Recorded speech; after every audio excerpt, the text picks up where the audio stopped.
The House subcommittee on the coronavirus pandemic determines that the virus likely came from a lab funded by the U.S. government. New York City is home to approximately 60,000 illegal alien criminals, and faith could be the solution for the mental health crisis affecting American men. We have those stories and so much more. Blaze News Tonight starts right now.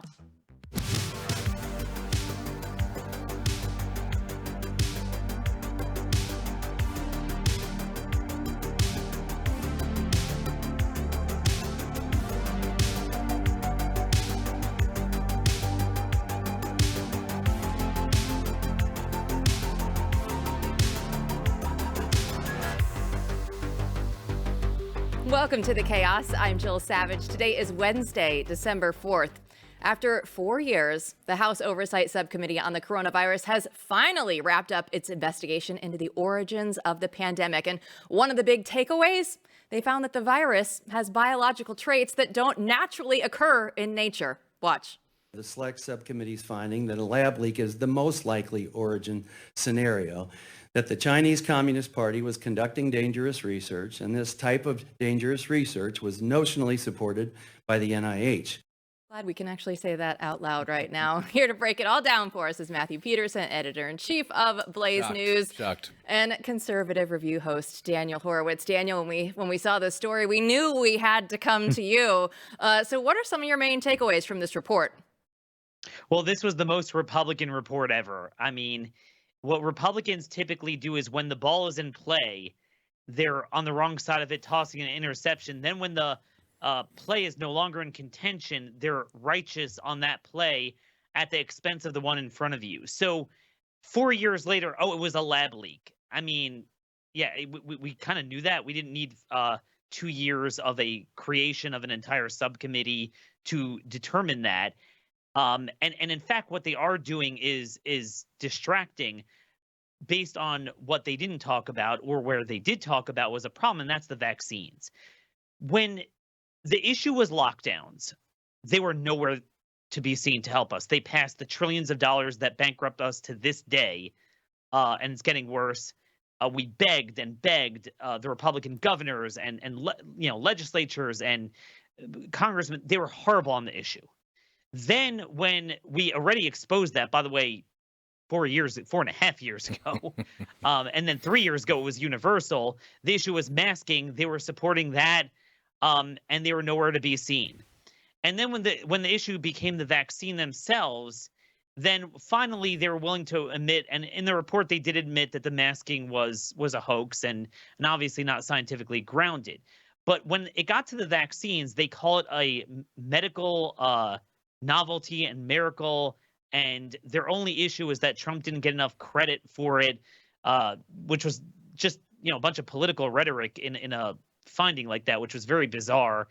If you do a word search in the 520-page document, there is not a word about remdesivir. And the reason why that's important, juxtaposed to the vaccine, is these are things that demonstrate not failure of public health or misinformation or negligence, but willful malfeasance. It was known from day one that remdesivir was a deadly drug, and it had to be pulled from an Ebola trial in Africa, and that's a pretty deadly disease. So it has to be a really deadly treatment, and it was chosen as treatment even after it was causing kidney failure, which was known from day one. That does not make an appearance in there. What is needed now is not to say, oh, it was a lab leak. The U.S. is funding and has multiple locations in Africa and the former Soviet satellites that are engaging in gain-of-function research. Now, Wuhan is a distraction. And gain-of-function is not something separate from vaccine, but that is part and parcel of the vaccine industry. That is part of the ideology. So it's kind of like, when someone points to the moon, the idiot focuses on the finger. The point is not the Wuhan lab and a lab leak. It's a lot worse than that, and it's the vaccines. What we really need is an investigation using all of the data we have, all the access they have to medical billing and Medicare, Medicaid data, showing correlation between the rise in cancers, understanding the treatment for it, understanding the root of gain-of-function research for all vaccination, so we can finally get to the truth of which vaccines are needed, which ones aren't, which ones are a problem. That's what civilization needs right now. Yeah, and Daniel, you posted on X and you were highlighting the committee's praise of the COVID vaccine as an incredible feat of science. Marjorie Taylor Greene came out and disagreed with the sentiment. Take a look. What this committee failed to do, and what I'm very upset about, was to address the vaccines. And this is the elephant in the room. This is the major issue that the American people really wanted to see the COVID-19 subcommittees or COVID Select Committee truly investigate. Daniel, your response. You know, when the committee began, so January 2023, we already had the Cleveland Clinic studies showing negative efficacy. We had VAERS, VSafe, European medical agencies, Pfizer confidential documents that were secured through lawsuits that showed a wealth of data that this thing attacks every single organ system imaginable. I mean, the thousands of academic studies, case studies. And again, I want to highlight just the VSafe, which is CDC's pharmacovigilance program that showed a 7.7% rate of clinical level injury from people who directly reported back then, with texts that are now becoming available of people crying out to CDC about all the painful things. It is downright subversion for Republicans to have put this out and have engaged in this process for 2 years and wouldn't even embark on what is out in the open. It's so obvious. I don't even cover it anymore on my show. You know, we need to go on to the next vaccines and understand what's going on there. All I could say is that this just underscores the need to really work with the incoming HHS to try to do righteous things, because it's not going to come from Congress. Yeah, let's talk about that, because I completely agree. I mean, we just went through how spineless Congress is. Oh, yay, you said some true things. You know, that's sort of my feeling about it. But we have hope, I think serious hope here. And I want to know what you think, because Trump recently picks Dr. Jay Bhattacharya, right, to lead the National Institute of Health. This is someone who would not mess around, I think, with many of these issues, and who knows a lot about what the shenanigans that have gone on in the last 4 years. So what are your thoughts about him taking over? So I think what a lot of people need to understand, NIH, what they particularly do is fund treatments, fund research behind treatments. And this is a pro-life issue. What we learned from COVID is that you will have a government scientific industrial complex that will literally stifle research on promising treatments while pushing harmful treatments. Now, on the former part of it, to their credit, they did touch on a little bit here and there, the censorship of ivermectin and hydroxychloroquine. You know, it was a small piece of it, but they did touch on it in the report. What Dr. Bhattacharya could bring to the table is, what I would say is the triage now. If you're doing triage, what does civilization need? We don't need the case against lockdowns and school closures. I mean, we won that already. That's unfortunately, the harm was done and the lessons are learned. What we need is, there are people that are suffering a lot of ailments. There is a crisis level of exploding cancers. There's no doubt that there's an element of it associated with the vaccines. There's clearly a part of it that's just generational also, whether it's the water or the food. We need to get to the bottom of that. And that's part of what CDC needs to be doing, but particularly Dr. J at NIH, all these off-label, broad-spectrum anti-inflammatories, antifungal, anti-parasitic drugs that some of these doctors who are very right on COVID are saying work for cancer, rather than shoveling millions upon billions of dollars. We spend tens of billions of dollars each year for the National Cancer Center, which is also under would be under his auspices, on these expensive, very dangerous treatments for big pharma. We need to look at off-patent drugs where there's no money to be made. This is what you need public funding for, to get entrepreneur scientists that are just in it for the love of saving lives, and finally get to the bottom of, does menbendazole, ivermectin, things like that, low-dose naltrexone, which is used for drug overdoses. There's a lot of talk about this stuff. We need funding behind that, diverted away from the cartel. Daniel Horowitz, great as always. Thanks so much for joining us. See you later. And Matthew, it's interesting listening to that conversation with Daniel because, of course, he knows everything about it, right? He's going to forget more than we'll ever learn about coronavirus and the vaccine. But as we're going through that, I'm thinking we're on YouTube. Still 4 years later, Is this going to be allowed to be put up there tonight, right? Well, let us know in the comments, I guess. Yeah, no, this is a serious question, what Jill's talking about. I mean, you still, if you're in this industry at all, have to worry about being demonetized every day. And, that's one of the many very serious fallouts of, even when he was saying we already know school closures and all these things are bad, it's like, that's true. We do. I mean, how many people is the lesson really learned? Who's really repented? So I'm glad we're getting a little bit of a reason, but we need a lot more. Yeah, they can go out there and they can have a House subcommittee on it and they can put it all out there today, but we'll see if it's going to make it through the YouTube censors tonight. But don't go anywhere because our next guest will have an update on the migrant crisis from Mexico next.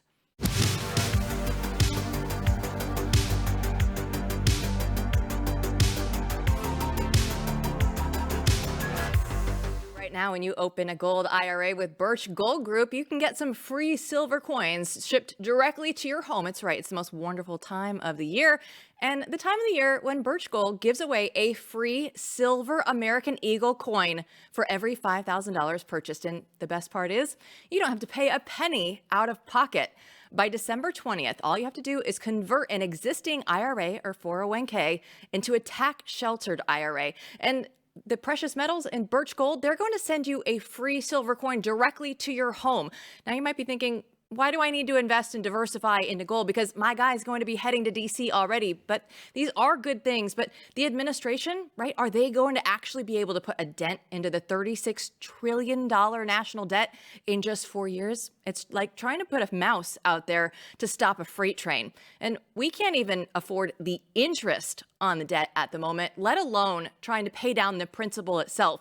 So it's better to be safe than sorry and take action now and protect your savings. Text the word Jill to 989898 and you get your free info kit on gold and claim your eligibility for free silver for your next purchase from Birch Gold. But you must do this by December 20th. Again, text Jill to the number 989898 for peace of mind that's going to last longer than 4 years. How are the migrants reacting to Donald Trump's win? Todd Bensman is a senior national security fellow for the Center for Immigration Studies, and he recently interviewed residents at a Mexico City migrant camp, and here's some of what he saw. He's hearing that on the 18th that they're going to open the borders. If that's true, he's asking right now. I don't think so. Pienso que no. I don't think so. No, pienso que no. So Todd joins us now to break this all down. So Todd, what are the people at the camps telling you now that Donald Trump is going to be the next president of the United States? What are they doing? Are they changing their plans? A couple of things. One is I would say the majority are planning to go home.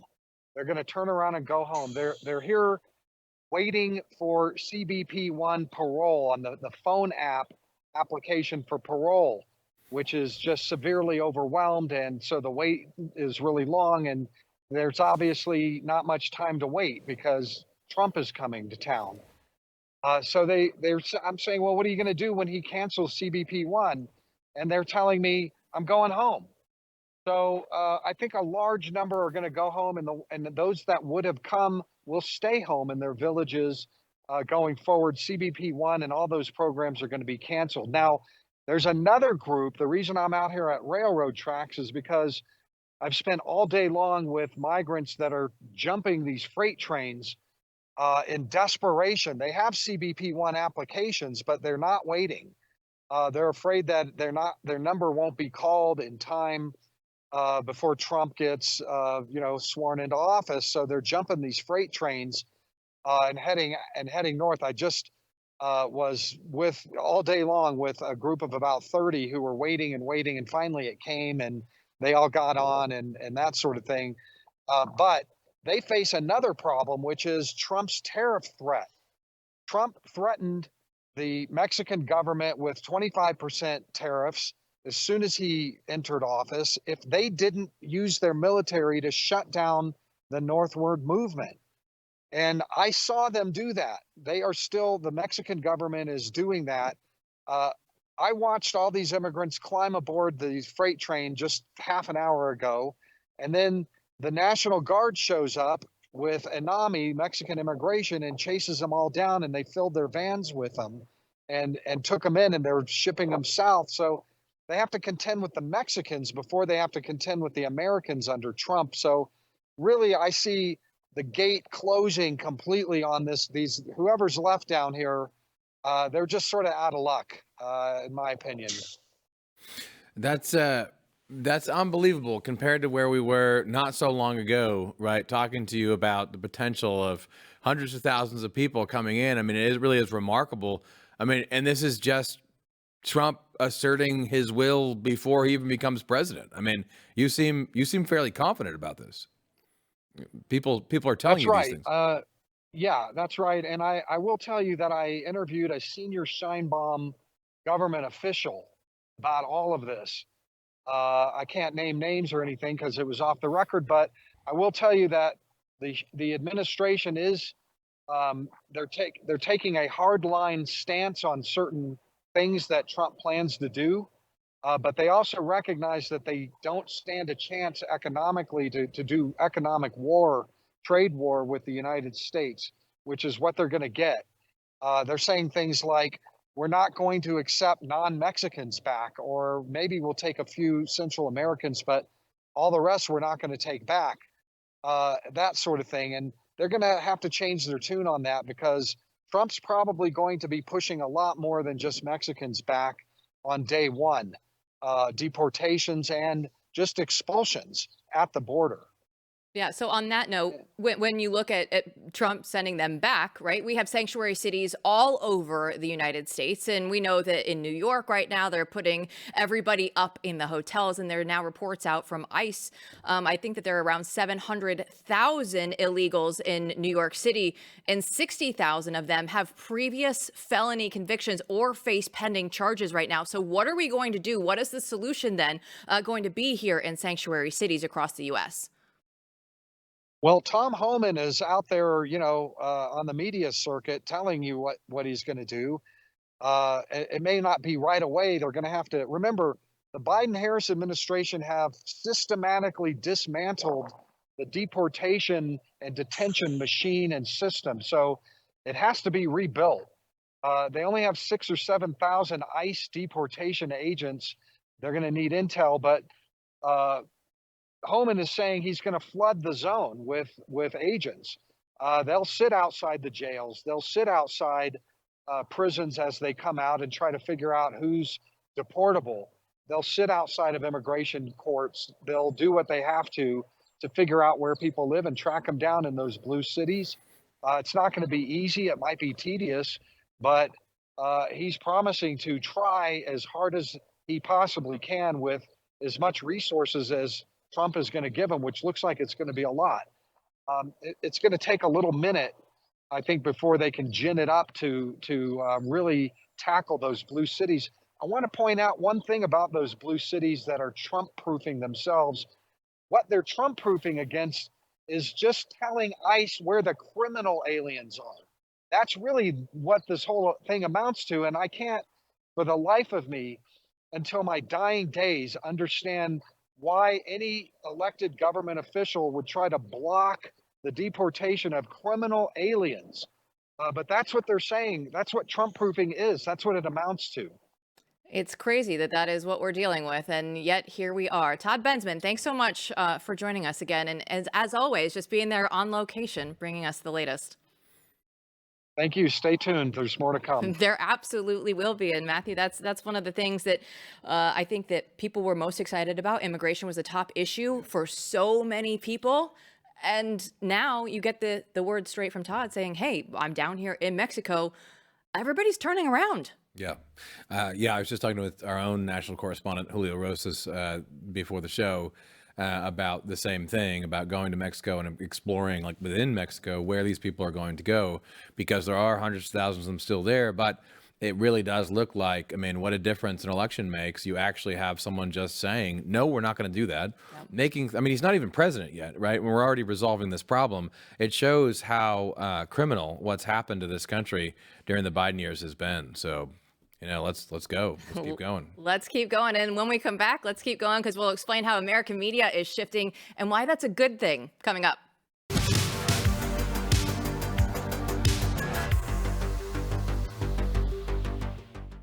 You know what's worse than coal in your stocking? Well, it's imported meat in your fridge, and Santa wouldn't do that to the worst people on the naughty list, but grocery stores do that to you every single day. This year, Good Ranchers is here to make sure that you receive the gift of meat you can trust. During Good Ranchers holiday special, you can subscribe to any of their 100% American meat or wild-caught seafood boxes and get a 10-pound spiral cut ham for free. So you can buy it for yourself or check out their new gifting page, because nobody's ever going to turn down high quality steaks. And this year, gift something that's just a cut above the rest with GoodRanchers.com. They have the burgers, the ribeyes, surf and turf, and more. Good Ranchers has a gift box for everyone on your list, and it's delivered right to their door. There's no hassle, no stress, and satisfaction is guaranteed.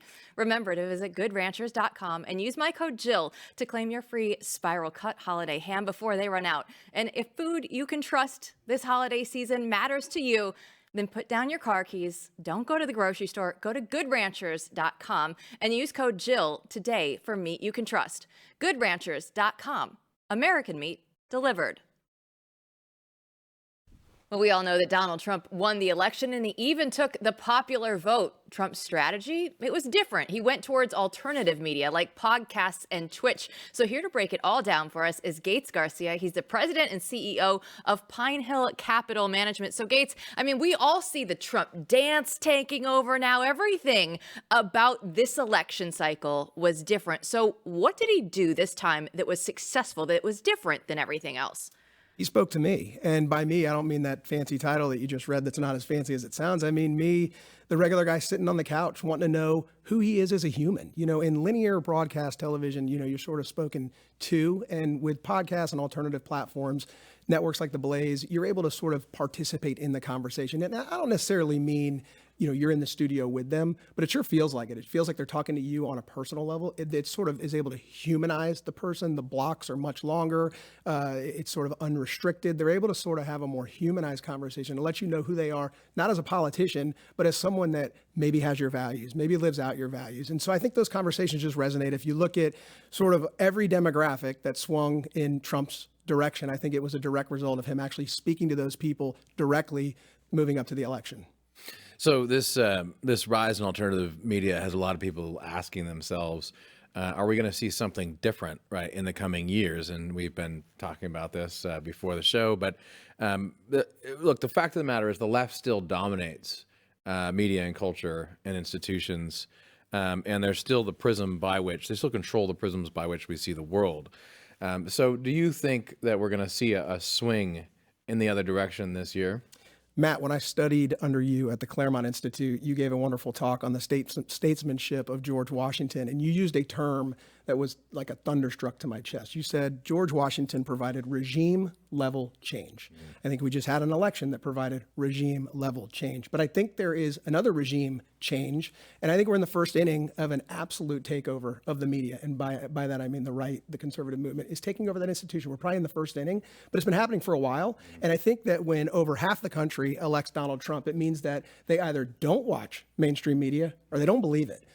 So I think you're going to see the continuation of the rise of alternative platforms like your program here, podcasts, all the things we were just talking about. I think you're going to see them only get stronger. We can sort, when Elon Musk bought Twitter, now X, he said, in the famous "I am the captain now," he said, "You are the media now." we've been given control, we the people, and we can curate what we want to consume. And so it's now sort of owned in a way by the people because we're picking and choosing what to consume. I think we're in the first inning of a massive, you can take an institution down or you can build a linear one. The great part is we're building the linear one. They took themselves down. The mainstream media died on election night, and it was self-destruction. You say we are the media. That was such a powerful message that Elon put out after the election. A lot of people hung on to that. And you say, we're in the first inning. Okay, so how do we make sure that we get all the way through this game? Because it's going to be a long, long time. And they know, at least for the last several decades, they've had those power structures. They've had everything put in place. So how do we make sure that this first inning has a lasting impact? Yeah, so the interesting thing about the media is the mouthpiece. So the media controls the narrative. They own a lot of institutions in society, but not every institution is a mouthpiece. They can sort of shape minds and hearts in other ways, but we now have the microphone. We can communicate to the people. And so how do we do that? Well, we don't dance in the end zone, because we've been known to do that in the past. And we dance in the end zone and the aircraft carrier gets turned around right before our eyes and we wake up and we're, 4 years put in reverse. The NFL is the no fun league. You can't have any fun. Right. They put those rules in place. That's exactly right. Jill, here's what I think we need to do. I talked about those demographic changes. If you look at all the demographic movements towards a Trump campaign, Trump nomination, we've got to introduce ourselves to these people. Trump sort of did it in a way. He got their vote, but now they're with us. They're with us. We're with them. And we've got to communicate a message that we're all on the same team here. This is our message, and we're going to use alternative platforms to do it. Yeah, let's talk a little bit more about how to do that. I mean, the point that you made about the podcast or the alternative media, which I think is true, is that it's not just talking about political issues, but it's talking about how people live their lives. Very powerful. For instance, when Trump's famously, right, granddaughter comes out and you see that he's a grandfather, this humanizes him. And I know that's something you're interested in doing. Talk a little bit more about the kind of content that you see as having the most impact in the coming years. Yeah, so news is important. We have to know the news of the day, but the news is the world we live in. Culture is how we live in that world. And we have to have a focus on culture. And culture is how you live your life, who you support, what brand you wear. And I think if you look at society over the last, let's just say, year, there's clearly a massive demand for people on our side saying, who can I support? Whose song can I stream? Whose jersey can I wear? Where I know that if I put money in their pocket, it's going towards values that I align with. So I'll give you a couple examples. Harrison Butker, kicker for the Kansas City Chiefs. He, who's actually featured in an ad in your new magazine coming out, Frontier, which is lovely. He comes out and gives a commencement address at a Catholic university. It's not a conservative speech, but it shares some conservative values. He's celebrated. His jersey sales go to #1 in the NFL. I don't think a kicker's ever been in the top 100. Same thing with Jason Aldean and his song, Try That in a Small Town. It gets deemed the conservative anthem. It's the #1 song of his career. Nick Bosa wears a MAGA hat on Sunday Night Football and gets celebrated. His jersey sales go to #1. But here's my question, and here's what concerns me. What shows were they put on the next day? The only interview Nick Bosa did was by a liberal reporter at his locker room, basically in his underwear, in front of his locker. He needs to be on a show talking about why it's cool to be a conservative, how he's a conservative, why you should be a conservative, and why if you support me, you're supporting a conservative. We need to celebrate and humanize the people that are aligned with us. Because there are so many more of us than even people realize. Even though Trump won the popular vote, there's still more people that didn't vote in the election that still believe the same thing. You said conservatives are cool, right? This is something I am. This is something that we've been talking about, though. But on the right, it's not ever been deemed as cool because the media has not been propping it up. Hollywood does not prop up people on the right. We know why. They don't want people to go over to that side, so they're always going to demonize it, show it in a bad light. So if conservatives are cool now, much like the first inning of the media, I don't know if people know how to act now that they're going to be the cool kids. So how can they remain cool and counterculture and still get these cultural wins? Jill, can you not do the dance? We did it. We did the dance on election night. It's so funny. Everybody's doing that dance. And there were players in the NFL that got asked, why did you do the Trump dance at the end of your touchdown? And they said, most of them said, because I'm a supporter or whatever. But there were a few of them that were like, I didn't know there was a Trump dance. We need to be unafraid and unapologetic about it. I have a 5-year-old son who I put on my Instagram the other night doing the Trump dance because it's cool. It's fun. They said they were the party of joy. They were the party of doom. There's no more joyful place to be than the conservative, and however we want to define that term, but the MAGA movement, the Trumps, the Republican parties. There's no cooler place to be right now. And we've got to showcase that. We've got to have more people unafraid, famous people, people with large platforms saying, I'm a conservative. You think I'm cool. Let's get on the train together. Yeah, we should drill into this because it's really important. I think I've been dying to say this on the show for a while. I just haven't. You've held back? I haven't got there yet. I have held back. When you say the word cool, right? I mean, the classic definition of that is not caring what other people think of you, right? So if you're very concerned about being cool, like should be something kids learn in junior high, you're not going to be cool, right? I mean, so the definition is you don't care what other people think of you. So if conservatives don't know how to act, it's because they're not winners. I mean, but the reason that they get the title is because there's some edginess to it, because you are taking a stand and you have to not care about what mainstream institutions think about you. That is why you have the edge. You don't care that other people don't like you, and you're willing to say something, right, do something publicly. And that gives a certain kind of credibility to who you are. So, I mean, I think in that light, it seemed like what you're saying is we need to celebrate those people, right, increasingly. And it should be easier now. Because of the election, it's much easier, right? Everyone can glob on and say what they really think now, right? But we need to celebrate that because these people have taken the stand. I mean, this is crazy what he just said, right? Mick Bosa, it's like, yeah, where was he interviewed? Now, maybe he rejected interview requests from the right because he doesn't want to deal with whatever the NFLs were going to throw at him. Because he knew he was going to get the fine anyway that he eventually paid, but yeah, it's fine. But you're saying the goal should be to celebrate these people who've taken a stand and kind of normalize that. Is that correct? Absolutely. And let's use another C word, courage. It takes a little bit of courage, but I think Trump and the whole MAGA movement, J.D. Vance, I think they've given us that courage. Look, everything in life takes work, but, if it takes a little work to be cool, I'm happy to do that work. But we need good examples of what cool looks like, and then we need to promote that to people because they're out there. I mean, look at the election results. We won the popular vote. We had every swing state, the blue wave, all that sort of stuff. I mean, we're here. We're here, but we're sort of like still, we're not behind the wall anymore. We're kind of peeking around it, but we need to jump out in front of it and say, what is it, Molan Lobby, or to come and take them. Like we're here, and we're not going back. We're not giving this back.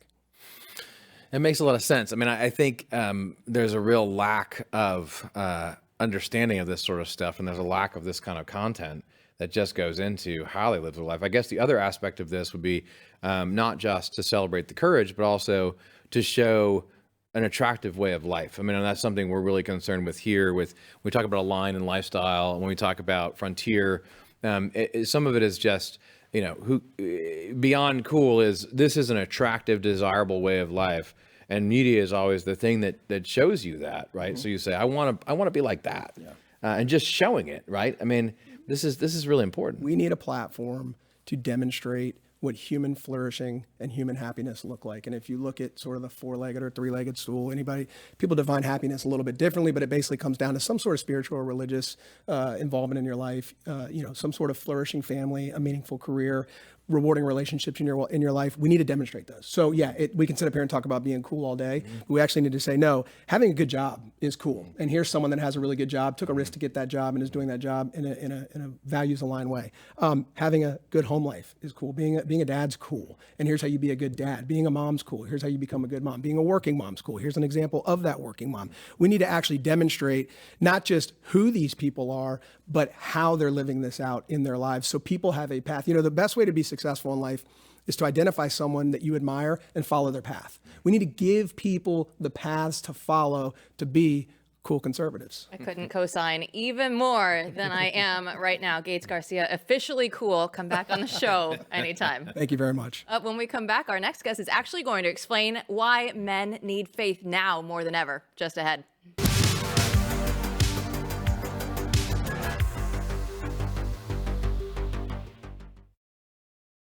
International Men's Day was November 19th, and if you had no idea, welcome to the club. Our next guest recently wrote a piece for Blaze News explaining how men are silently suffering while women's rights takes the front seat. Carrie Sheffield, she's a senior policy analyst for Independent Women's Voice, and she's here with us now. So, Carrie, let's start with setting the stage here. What is the condition right now for American men out there? Well, I wrote the piece to talk specifically about the mental health of men right now, because nationwide we are experiencing the highest suicide rate, the highest depression rate ever in recorded American history. And unfortunately, men are hit hardest when it comes to suicide. 80% of suicides are men. And as you mentioned, when you're having International Women's Day on March 8th, and there's this huge hullabaloo by the UN, et cetera, and there's not a peep, it's not even officially recognized by the UN for International Men's Day. And men are far more likely, something almost more than 90% of deaths in occupational deaths on the job are men.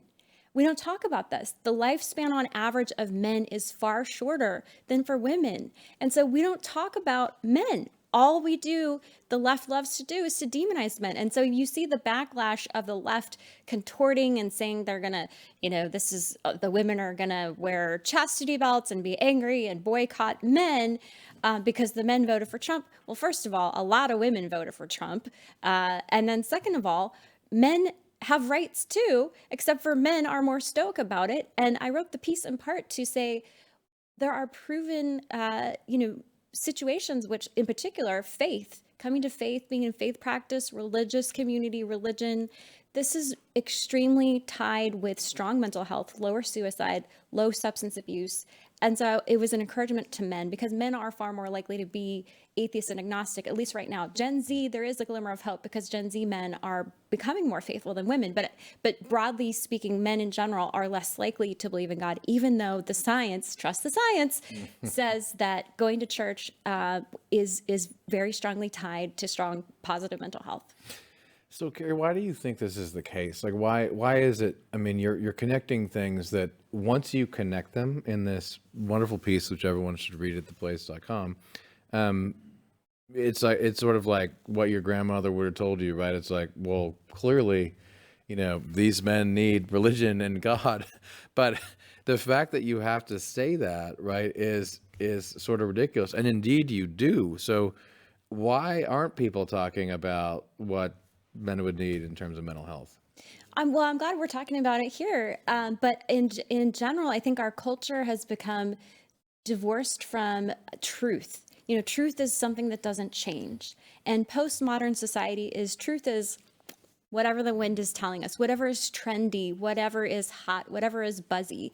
And when our society falls away from that, it's no wonder that then you fall into this situation I've experienced in myself as a recovered agnostic, where if you don't believe in an eternal truth or purpose, then your mental health suffers. And so I think for a lot of men, as the quote unquote feminist movement demonized men and tried to sever them from their purpose, which is to serve God, to serve people. And part of that is this idea that a man could be a provider or a protector or create a family, that the feminist movement was trying to undermine all of that. And so that's why I mentioned in the piece about the fact that the UN not recognizing International Men's Day is all about this deeper attack on what the left and the broader Marxist movement talks about, oppressors and oppressed, this gender ideology. This is all part of it, is to demonize men because the left believes that men are the oppressors. I look at a headline that came out, I think, last week, and Bible sales are actually up 22% in America. And can you in any way tie that to what you're talking about now? I think so. And as I mentioned in the piece, Gen Z men are now actually more likely to be religious than Gen Z women, which is part of why when you look at the suicide statistics and depression statistics, progressives are more likely to be depressed and women are more likely to be depressed. It's just that when you're talking about the overall sample of not just Gen Z, but the Bible sales, the 22% increase, which is phenomenal that you mentioned, this is being driven by first-time Bible buyers. And that's what's exciting, is that these are people who maybe their parents didn't expose them. Maybe their parents didn't bring them to church at all. And they're discovering it by themselves. They're being, in some ways, pioneers in their own family. And it's being led by young men. And so that's a glimmer of hope that I see. Yeah, that's a wonderful thing, especially because we see this debate play out every day online. And whether you're very online or not, it's still relevant because it's something your kids are talking about, and you're just seeing it bubble up. We just see it online, right? So on the one hand, you have kind of this rousing, feminism that at this point I think is very boring. We've heard it all for decades, and I don't know who's oppressing anyone because all the statistics are right. Not only that men are doing worse, but women are doing better. I mean, and suicides, 50% of population, 80% of suicides, right? So you see this over and over again. And then so you either have that, or you have, which everyone is familiar with, or you have a kind of the red pill, right? Andrew Tate. You have a bunch of people who sometimes say true things and sometimes I think overcorrect, possibly. What do you think about that? Because it feels like there's a lot of young men who are justifiably angry, Right. And they're trying to find their way. Yes. And it's an interesting journey. How do you picture that scene? Well, please correct me if I'm wrong, but I don't believe Andrew Tate quotes the Bible. He does not. And that's, Even the Quran, maybe? I don't know. and that's where I think, again, the feminist movement did some great things as a beneficiary of this. For example, for generations, women could not open a checking account, get a line of credit, buy a car, do certain occupations without a man's permission, or they were banned entirely. And so I love that I'm able to choose the career that I want, that I could, women on average have better credit scores than men. So I can get a credit card without having to ask a man's permission. Those were good things coming out of the feminist movement. But like so much in human nature, the pendulum swings too far. And that's what I think with the Tate stuff is that it swings too far. And so he is channeling a righteous indignation, but he goes too far. And it's his own personal philosophy. Again, it's not rooted in eternal truth. And that's the deception between what is true and rooted is an eternal philosophy of God versus a man-made, in one case, extreme feminism, or in the other case, the extremism of Tate. Now, Carrie, you were kind enough to bring both Matthew and I a copy of your new book. It's Motorhome Prophecies right here. Tell us a little bit about it. Yes, well, thank you. Well, in some ways, it is my journey of pendulum swinging. So it's called Motorhome Prophecies because my father, and I'm very clear to specify his behavior because he was excommunicated from the Church of Jesus Christ of Latter-day Saints, sometimes known as Mormon. He was excommunicated from that church. So his behavior was not condoned by the church, but he basically claimed that he was a prophet who would become president someday. And he made myself and my 7 biological siblings and my mother, all 10 of us, live in a motorhome. We were also homeless. We lived in sheds. We lived in tents. My mother gave birth to my brother when our family lived in a tent. And so in some ways, it was a third world condition in a first world country, although we also had houses at times. The only constant in our life was chaos. In the end, I went to 17 public schools and homeschool. Sadly, because of the emotional, physical, psychological, spiritual abuse, 3 of my siblings have attempted suicide. 2 of my brothers have severe schizophrenia. One of them groped me and tried to rape me when I was 17. And when I was 18, I told my father I wanted to go away to college. He raised his hand like he was making an oath, and he said, I prophesy in the name of Jesus, you'll be raped and murdered if you leave, which is very much a cult-like thing to say. And at that point, I had to make a choice, and I chose freedom. And I was eventually able to put myself through Brigham Young University to get an undergraduate degree. I got a full scholarship to Harvard for a master's degree. I was able to work on Wall Street. I worked at Goldman Sachs. I worked at Moody's Investor Service as a bond analyst. And so I was able to achieve a career success. But inside, I was suffering a lot from mental illness because my pendulum had swung from extreme religious, toxic, again, man-made philosophy to rejecting God. I was agnostic.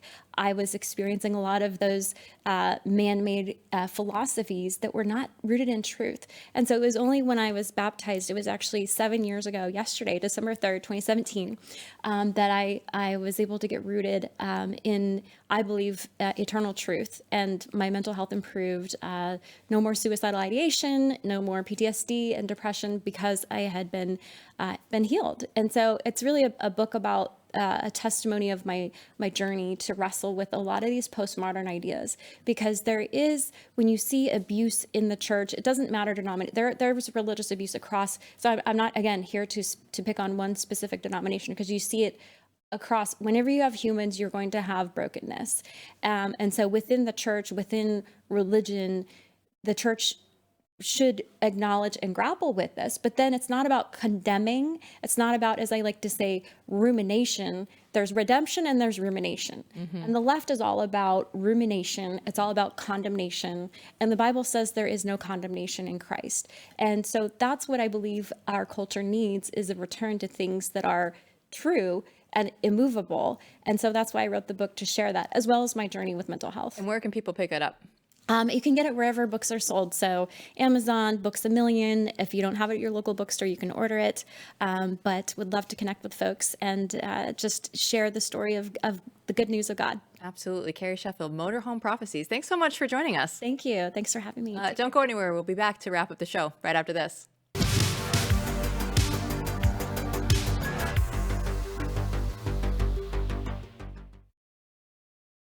We've had some fascinating conversations on the show today, Matthew, and we went all the way through from COVID accountability, and everything, looking at Trump and the media and the culture and trying to get it to move where we want it to move. And I think that actually on that front in particular, we are moving this ball down the road. Things are actually happening, and it feels like we're gaining some of the momentum in that regard. Yeah, I mean, I think the important thing is, I've been talking to people all day about in different ways, it's kind of the theme of the day, is keeping that momentum going, right? And just continuing to push. So when it comes to, whether it comes to truth and reconciliation and looking at the past about COVID, or whether it's media, it's time to really push forward, because when you have the wind at your back, if you don't take advantage of that, it doesn't last, right? So just think about the Trump administration. I mean, you really have, like, that first year matters a lot. You have to get in there and go as fast and far as you can, because things start to peter out. Within a year, within 2 years, most administrations have to deal with problems they never even thought would exist, right? A war happens, something else happens, you get derailed, you only have that momentum for a while. And in conservative media, it's the same way. It's like right now, everyone has some momentum, right? So the race is on, let's build new things. I love what Gates was saying when Nick Bosa came out and had the MAGA hat on and he was out there.